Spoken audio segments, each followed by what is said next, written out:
Take Back Your Health Now, Episode 22. You're listening to the Take Back Your Health Now podcast, the show that interviews the top doctors, athletes, trainers, and entrepreneurs to help you find the holy grail of health. Now here's your host, Dr. Dan Margolin. Hi, this is Dr. Dan Margolin with another segment of Take Back Your Health Now, where we pull out all the stops in search of health's holy grail. I am really excited today. I have Mr. Jon LeLanne. He is Jack LaLanne's son. He is a Malibu native that relocated to Hawaii, where he currently runs the Lala Surf Boards. Jon has hand-shaped hundreds of custom boards, and as I said before, he's the son of fitness celebrity Jack LaLanne. Jon, welcome to the show, sir. Thank you, Dan. Great to be here. Excited to have you, sir. Hey, Jon, so what was life like growing up with your dad, Jack LaLanne? What was that like, my friend? You know, I always say I just don't know any different. It was just kind of normal. You know, we were a normal American family. But, you know, Dad had a different job. He didn't do something for a living. He was something for a living, right? So, wow. You know, Good morning, and he used to come up from the gym, and he used to wear this plastic suit, right? And then he'd be sweating, and then I wouldn't get up because I love to sleep in to this day, right? And right. I could never make it in the military. I'd be begging the sergeant for 5 more minutes of sleep. But he'd wring his sweat on my face in the morning, right? It just done like a true dad. That would be like child abuse or whatever. But you know, they used to be rough on us. But then they stick the white German shepherds on me, and I'd have to get up and get my butt to school, right? So right. That was it. And I'd wake up to your dad on television every morning at 9 o'clock, 5 days a week. This show would be on, and Dad would be exercising. And so, you know, when you're a kid, you just don't realize this. And I think you kind of fight to be normal, right? You try to fight to be the rest of the kids. So that was my life growing up in Hollywood. Hollywood, California was where I was born and raised. And then I moved to Malibu when I was 17, and I lived there for 30 years on my own. And then you moved to Hawaii. Yes. And unlike most celebrity kids, I actually went out and got a job. I started as a busboy, and I worked in a surf shop, and I've been working ever since. So I didn't take the easy road. I think Dad had an influence on me on that respect. I took great pride in working all the time. And the independence that you have, like my first job, I would say, you know, wow, I get the working thing. You get to make money and spend it. You don't have to ask mom and dad. You know, so right. That's kind of what got me going. Sure. Yeah. Sure. Well, I know, you know, when I got older, I remember like going to work and then having to pay taxes for the first time. You know, and I was like, I remember my father always complaining about the amount he had to pay for taxes. And I was thinking, well, come on, how much could it be? And I remember going, man, oh my God, you went through all that. I can't believe it, Dad. Did you have any of those moments when you look back and you went, oh my God, I never realized what you went through to accomplish what you did? I know, exactly. You took the words right out of my mouth, and I said, now I see what you're talking about. So, no. Right. Yeah. Well, can't they take a little less? You know, they got enough. I mean, everybody's paying, right? So I know exactly how that feels. I remember writing a $10,000 check to the IRS, and I go, wait a minute, you know, I've already paid the last couple of years. Can't they give me a pass? You know, I'd like to hang on to that. Right. Yeah, I didn't see them in the office. You know, I didn't see them doing any of the work. I don't get it. I don't understand, but absolutely. So growing up, before you left, are you 17? Did you grow up with a lot of other Hollywood kids? I mean, was your dad sort of secluded from that, or was he part of that scene, or what was it? What was that like? Listen, I'll give you a brief synopsis of how I grew up. We had gay next-door neighbors, Jewish next-door neighbors. I was raised by a black lady, okay, who kicked my dad out of the kitchen. She was like the boss of the house. Her name was Hattie. And if you got in her kitchen and messed it up, she'd chase you out and you'd put the fear of God in you. And I went to private school. My older half-brothers and sisters went to public schools, and I got sent to private. And it's Buckley School where Paris Jackson went. It's in Sherman Oaks, California. I went to school I didn't notice it at the time. They were just my friends. But I had Merv Griffin's son, Nat King Cole's daughters, Clark Gable's son. Wow. It goes on and on. The Disney kids, they were on the soccer team with us, and I tell you, all Wow. of us got along. We didn't have any tension, nothing. We're a bunch of good kids, basically. Sure.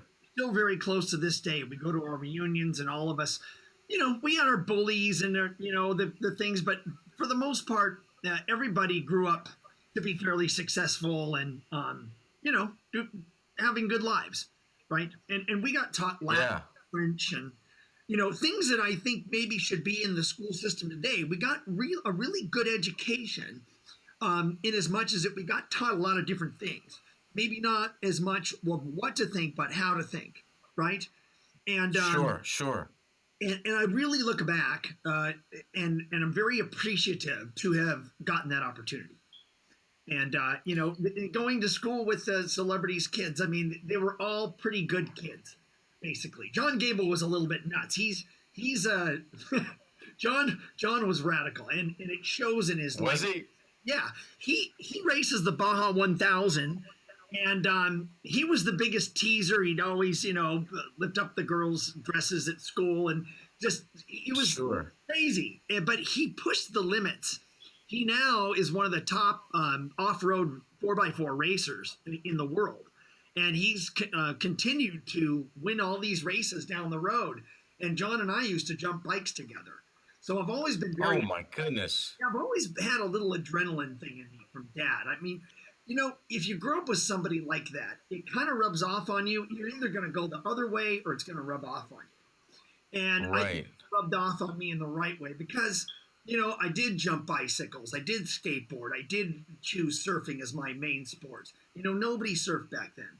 I'm always going for the adrenaline. And I got in the gym for a while and I bulked up. And then I saw a Bruce Lee movie and I go, wow, I want to look like that.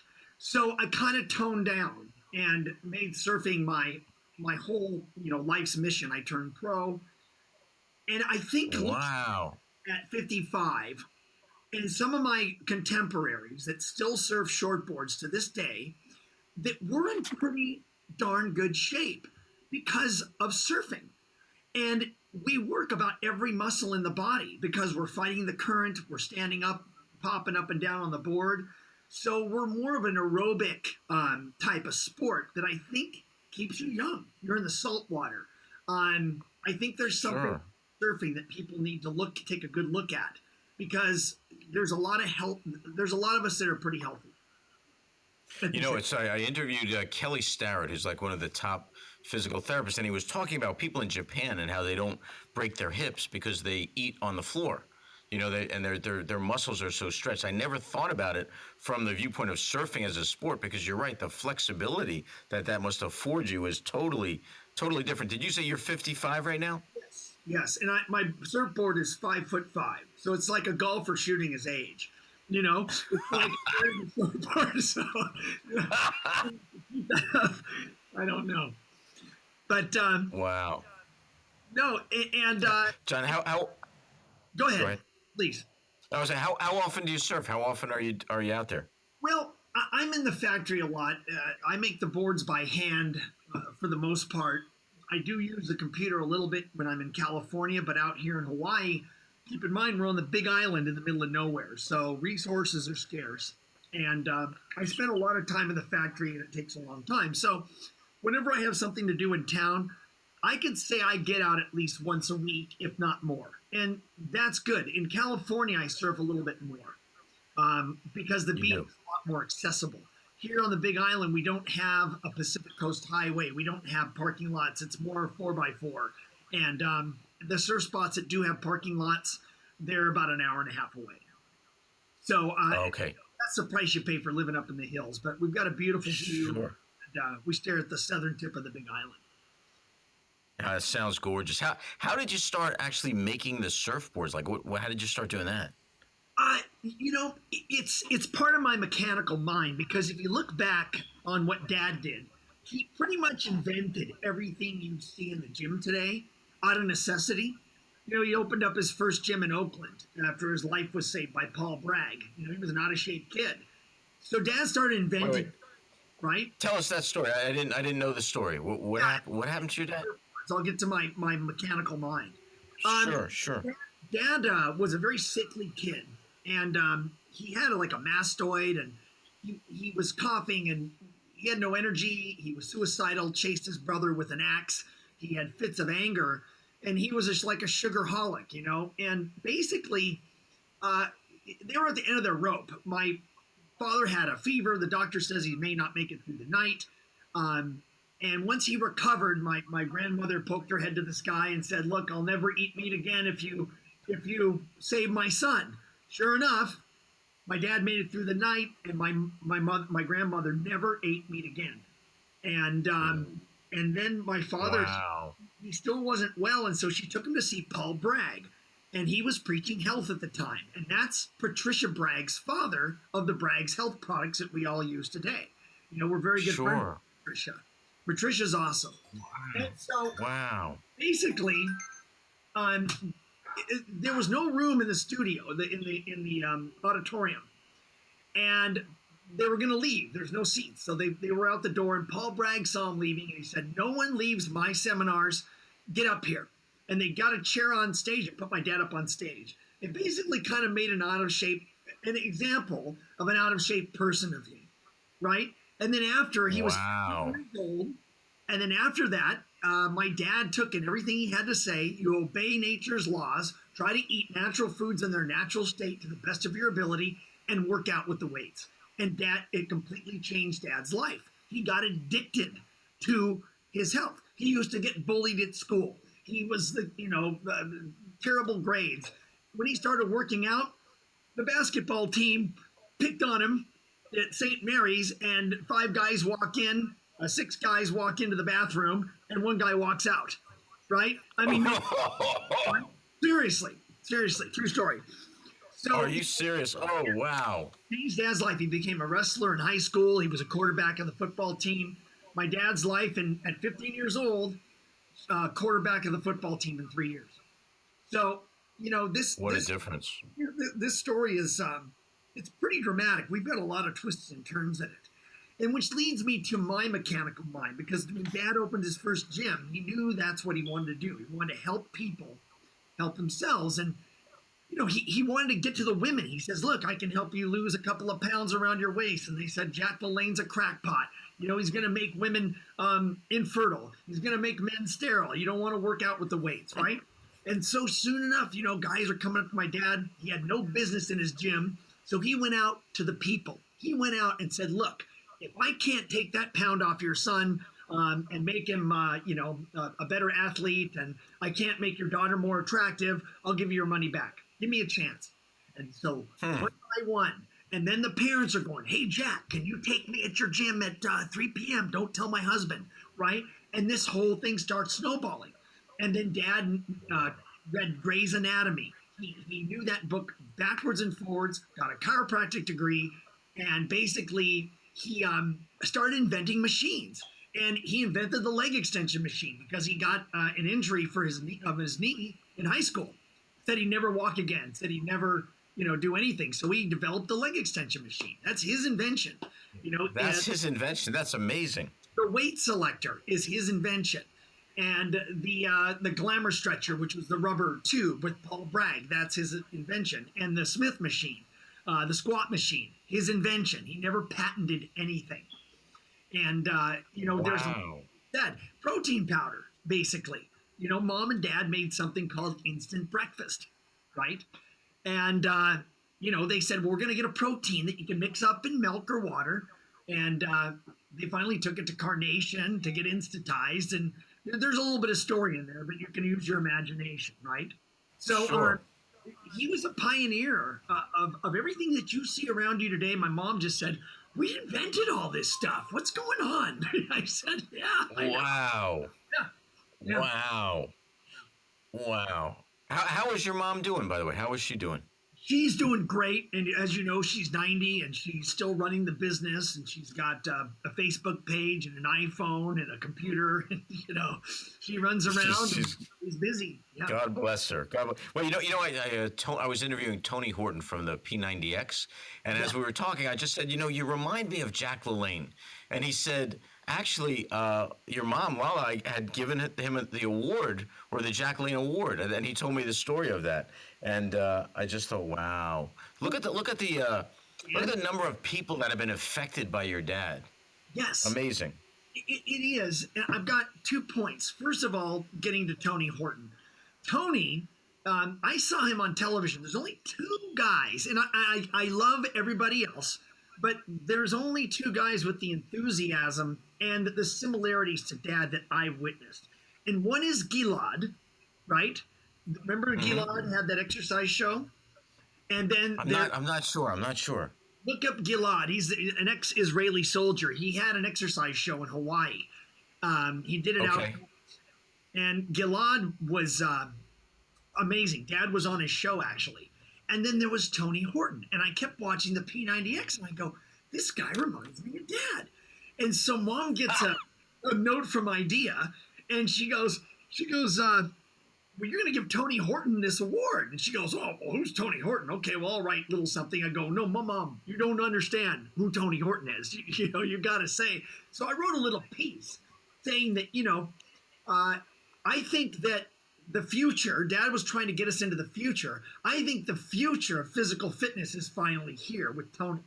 And she said, that's a big statement to make. I don't know if I want to say that. I said, Mom, believe me, it's going to be an accurate statement, right? Because Tony is the future. Tony met my dad on a plane, and my dad gave him 15 minutes of his time. It changed Tony's life. Yeah. I mean, my dad talked to him. He was an unknown, wannabe celebrity trainer at the time. I think it was in the 90s. And the fact that my dad, took the time to talk to Tony, it inspired him. He told me that story. And wow. I went through Tony's whole workout, all 3 stages, and made it. I made the whole darn thing. You made it. It's tough. I tried. I did not make it. Yeah. And it was the planks and all of that. It was, I'm not going to say I wasn't sore afterwards. But sure. To your next question, I'm sorry, we kind of got sidetracked there. But well, I just have to say, so in talking to Tony, it was one of those. He said it was one of the greatest moments of his life. So it meant a great deal to him. I don't know. I'm sure you realize how much it meant, but it really, even to be on a talk show and just go, listen, one of the greatest moments of my life was getting that award because it meant that much. That just, it was wonderful. I think he really appreciated it. He's such a great guy. And now here's what I wanted to cover. Like, I saw this, and I lived inside the bubble for so long, Dan. And, growing up with Dad, and he's always at the tables telling you what you should do. Didn't want to force you to do it. He wanted you to want to do it. There's a big difference. Right? Right. Having that light go off on your head and the fact that you want to finally change your life. But he would preach over and over again, right? And it was like a broken record. But everybody that came to the house up in Hollywood was, ate it up. And I must say, after Dad passed away, we attended some trade shows, and I finally understood the impact that Dad had on the country, because people, just back to back, coming up and telling me how the show changed their lives. And I thought back and I go, in the 70s was a huge turning point, the whole decade of the 70s, because the health and fitness craze finally took hold, right? It went from the 30s to like, you're insane, that exercise stuff's going to kill you, to the 70s where everybody became conscious, right? We finally really bit, yes. And it was at the height of my dad's career. The show was still on the air. The health spas were going. Our products were selling. My dad invented something called a Fitness King, which was a weight selector driven device that you could work out 230 muscles on your body, and it takes up 1 square foot in your house, and it's 7 feet tall. And this thing, really?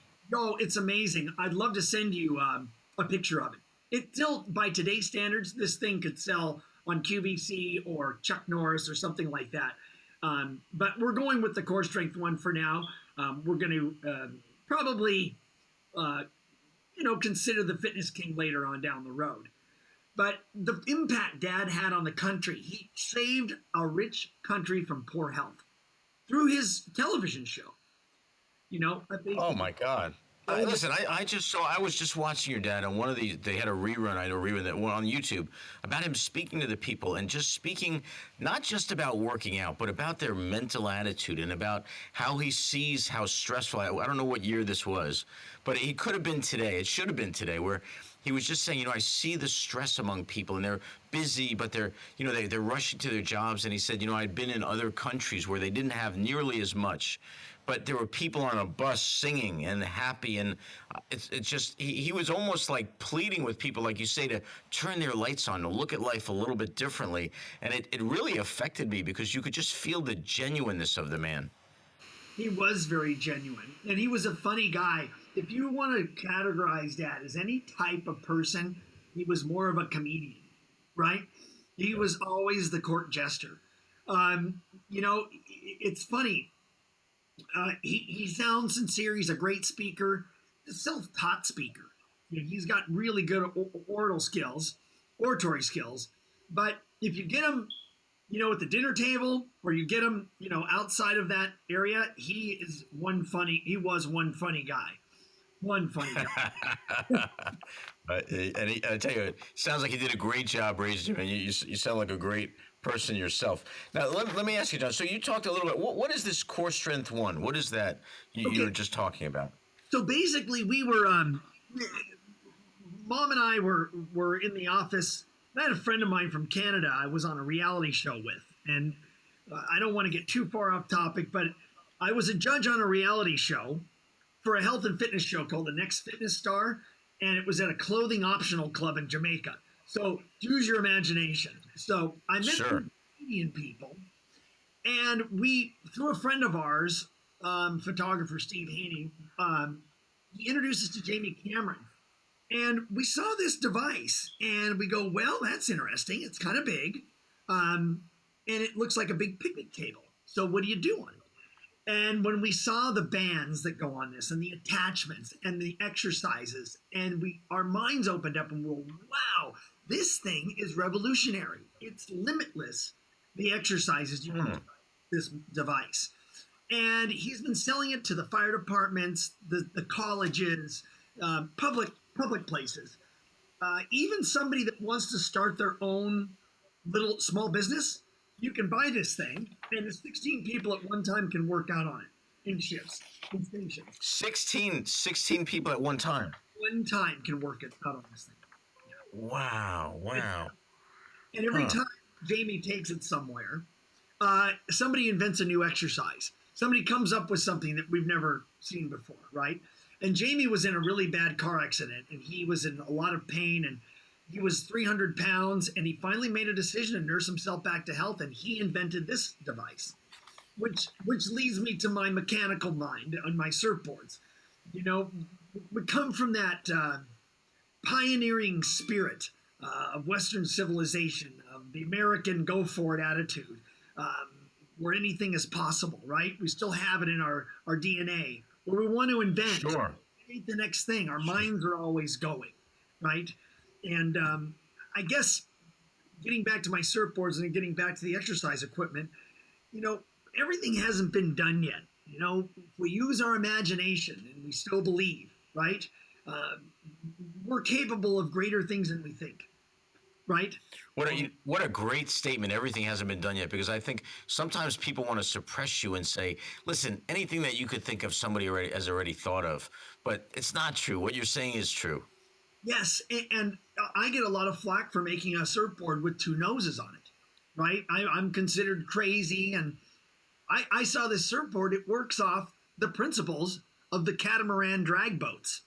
Those drag boats that win all the races with the two surfaces on it? Sure. It's a cap. Absolutely. So I may make this board called the Gemini, and it's one of the fastest, funnest, easiest, user-friendly boards on the planet. It just looks intimidating. And it shocked me, because I think in the 80s, we were a little bit more gung-ho. I don't think we were as safe, and we didn't have as many rules and laws. and regulations, but I think people have gotten a little bit more withdrawn, and only very few surfers will even think about and entertain riding this board. And I just find that a little sad, because we're supposed to be going into the future and not going backwards. But it's definitely something that I understand what Dad went through, the ridicule, the you're crazy, but I'm not crazy. I'm only trying to better someone's experience in the water. I mean, us as surfers, our equipment is so important to us. It's 50% of the battle. Or golf, if your swing is bad in golf, no club is going to fix you. Right. Your swing is good or your swing is bad. In the water, it's a different thing because we're traveling on a moving surface, and we've got to have something that performs, that will do what we want it to do. So we have control over it. And if you get a bad surfboard, your whole experience is ruined. So, John, I don't know the lingo, but if I were to say that, what's the largest wave you've ever ridden? I don't know if that's the correct way to say it or whatever, but what would I see in those pictures where the wave is breaking over you and you're like a small speck or something like that? Yes. I mean, I've been in 20-foot surf, and I was on the North Shore of Oahu in my 20s, and it was horrifying. It was absolutely horrifying. Those waves are so dangerous. There's reef. I've got friends that have gone on the North Shore, and they go for years and years and years, and then all of a sudden they get injured. And I think what happened to me is that I said, I've done it. I don't think I need to continue to do it and get injured, because then I won't be surfing into my 60s, right? I quit doing dangerous stuff like skateboarding. I mean, I still skateboard to stay in shape, but I don't try to do aerials because I don't want to go to the doctor and be with a cast on my arm for 6 months. Right? Sure. So there's the point where I just enjoy the art of surfing. The fact that I even get to get out there and stand on the darn thing is a privilege, right? Sure. Listen, I tried surfing many years ago, and I could not even get up on it. So I don't know how you do it, but I am very impressed. So let me ask you, what's your workout like now? What, just aside from the surfing, do you work out? Like, what's your diet like? Give me just a quick glimpse into Jon LeLanne's life at this time. Okay, well, surfing is a lot of my workout. Now, I love to play tennis. I'm a huge tennis freak and a huge golf nut, right? I took up golf when I turned 50 in honor of my dad. We always had a joke. I'll take up golf when I turn 50, Dad. And then after he passed, the Golf Channel, I go, well, I told Dad I got to play golf. Went out there and started playing. So I do tennis. No kidding. Golf. I love to ride mountain bikes, but my daily life consists of getting up. I try.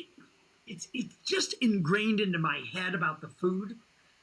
I keep it clean enough to be healthy and dirty enough to be happy, right? So, all right. Basically, I dated a girl in college. She was absolutely gorgeous. Her name was Lorna. And she was into nutrition at Pepperdine University. And that's where I graduated from it. And she would challenge me on, well, your dad says stay away from sugar, but sugar, and da-da-da-da-da. She had a lot of good points. And in the early 80s, she told me to stay away from hydrogenated oils. She says, these hydrogenated oils, John, are going to kill you.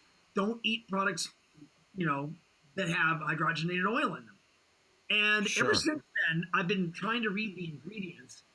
But then, in the 80s, like, you look at fast food restaurants. Oh, they've got a McChicken now, and they've got a Carl's Jr. chicken burger. Oh, it's healthy.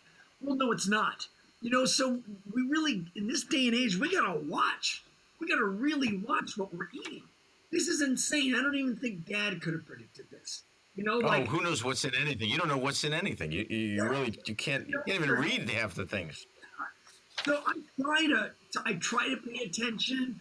I always try to buy handmade cheeses, natural food, as natural as I can get within where I'm at. If I'm on the 405 and I've got to eat and I don't have any food in the car, well, I got to pull over somewhere. So I always try to go to mom and pop places or, places that holes in the wall, because you're probably going to get pretty good food there. And I'll have a hamburger every once in a while.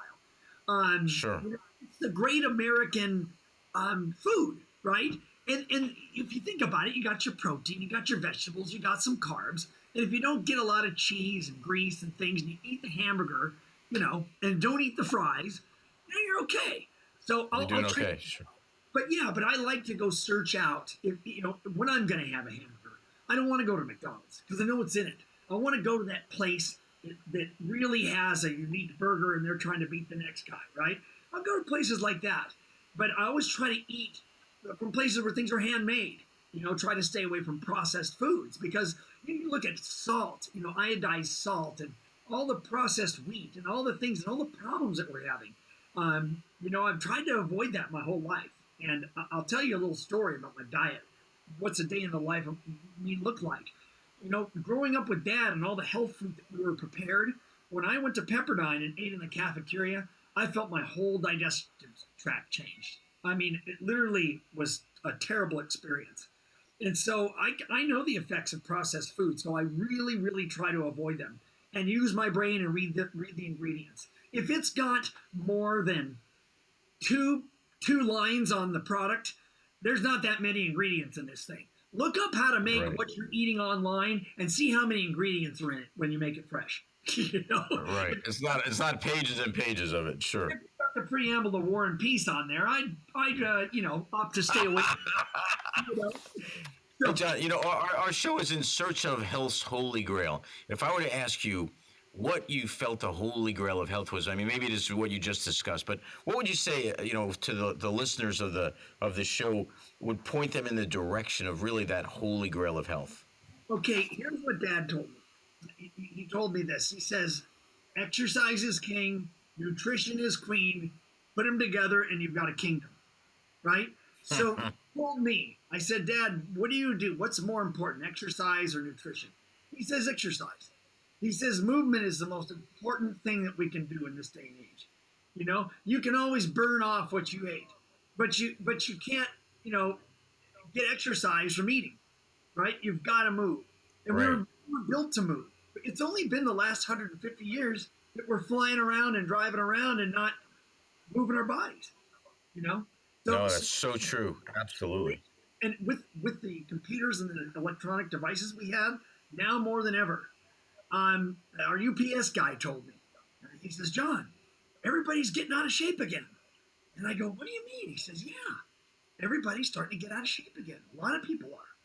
So I think that there's never been a better time to, try to get people to be a little bit more aware, maybe get out and do something that you like. If you used to do something, go out there and do it, but on a lesser scale. At least you're doing it. Say you used to play tennis. Say you used to play baseball. Go out and play. Just go out and do it. Just get the motion and have some fun. Have some fun while you're doing it. And whatever your exercise of choices. If you're a gym rat, if you're a basketball nut. I played basketball the other day. I got a basketball, went to the courts in Venice when I was in LA, and I asked everybody around me, hey, how do you shoot this thing? I went out and played basketball. Tried something new. It was pretty fun. Wow. So there's a lot of imagination, right? Jon, I got to tell you, you're an awesome guest, and I so appreciate you being on the show and so love your dad and so appreciate all the things that he taught so many people. If people want to get in touch with you, sir, how would they do that? info@jacklalanne.com. info@jacklalanne.com. Jon LaLanne, thank you so much for taking the time to be with us. It was a great interview, and I really appreciate it. Dan, thank you so much. It was a pleasure. This episode is sponsored by New Jersey Foot and Ankle Center in Oradell, New Jersey. Remember, when you have a foot problem, you've got a foot doctor in the family. Weekend and evening appointments are available. Call us at 201-261-9445. Once again, that's 201-261-9445. Thanks for listening. Check out the show notes over at drdanspeaks.com. If you're loving the show, head over to iTunes and leave us a review, and we'll catch you next time. This episode is brought to you by Slate Media Productions. Provided by, for more information, Randy Ramos Jr. Visit Slate Media to see and hear more of his work, visit randyramosjr.com.